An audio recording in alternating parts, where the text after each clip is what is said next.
Hey guys, what's going on? Just coming at you with a Wednesday afternoon video.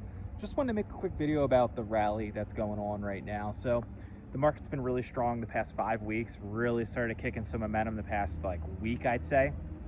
CPI report is next Wednesday. That's going to be the number one top priority to see that 9.1, hopefully peak inflation come down. I think the market's kind of setting in the bar right now where they think it's definitely going to come down. That's what the Fed's been talking about for a while. Bullard came and spoke this morning and tried freaking the market out a little bit, being like, oh, the worst might not be over, this and that. And really the market didn't give really any craps about what he said. So it just shows you that the market can flip really quick, and when it does, it can catch you really off guard. There were analysts about 4 or 5 weeks ago, I remember, on CNBC and some other places of Morgan Stanley, JP Morgan, whatever. And they were like, oh, we're going to wait for the QQQ to hit, we want 330, 350. It's currently at 375, 365. That's not low enough. We're not at a bottom, and we're just going to hold off. So you had analysts saying this, they're not going in this market. They don't trust it. They see another leg down or 2 steps down. And since that, the market has gone well past the 318, 320, which was that 0% fib line I drew back in April, May.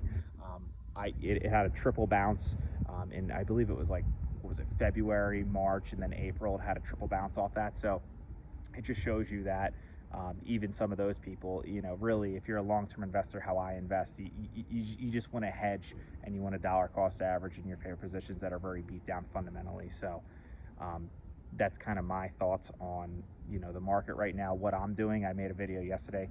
I'm just collecting cash. We could have a retracement down, obviously. We're in a euphoric rally right now, so it could continue, and if it does, great. My positions are all mainly fully built out. There are some laggers in there, like JP Morgan I'm really interested in. It's sitting around the 115 level.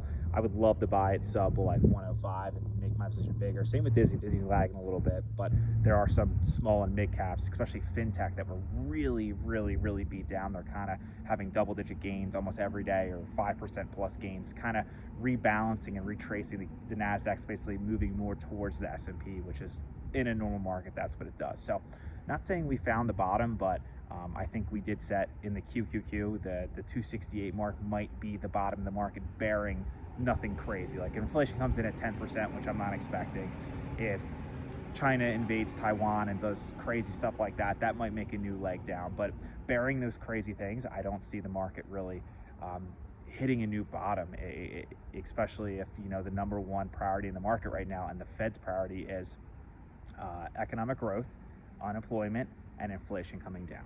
So if we have strong employment, if we have a slowing of economic growth of what they need to have inflation slow down and inflation come down, we're basically, the Fed's going to pivot and try to rebalance the market and let it go again. So that's really all I got. I just want to make a midday video, and so I'm just kind of sitting tight, watching this, enjoying the ride right now, because we've been getting, if you've been investing long term in this market, you've been getting hammered for anywhere from 8 months to 18 months, depending on what you've been buying. So a lot of my small caps have been, their peak was February of 2021. So it's been a year and a half since really we found that bottom, you could argue. So it feels good to get a little bounce back and a little break and a fresher breath of air to prepare for another downturn or not.